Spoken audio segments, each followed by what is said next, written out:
Di sini saya punya kamus bahasa Sunda Indonesia dari tahun sekitar tahun kalau nggak salah 1950-an. Nah, ini dari tahun 1952 oleh Secadi Brata. Beliau ini eh, kamusnya udah terkenal ya, kamus Secadi Brata Indonesia Sunda. Tapi ini udah lapuk, jadi saya coverin pakai plastik.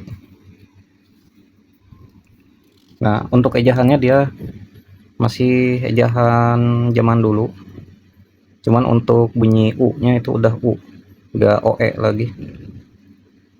Tapi dia ada aksen titik dua buat tanda misahin bahwa vokal itu misah dibacanya, ada pemenggalan kayak seseurna gitu kan.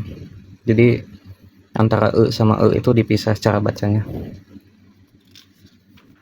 Coba kita lihat. Nah, di sini dia ada tuntunannya.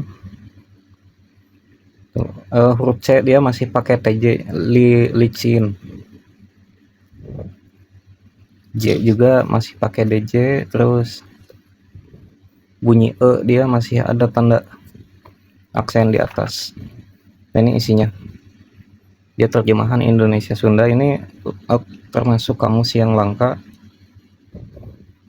Kamus maksud langka itu jadi kamus dari edisi pertama dia. Ampai, diampai artinya disampaikan. J ini dibacanya masih Y zaman dulu. Lempai, disampai, hampas.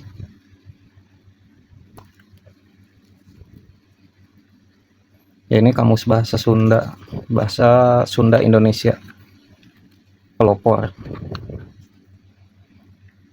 ya, kayak gini. Kamusnya saya dapat dari toko buku bekas. Kecoh, berkecoh, kebaya, kebas.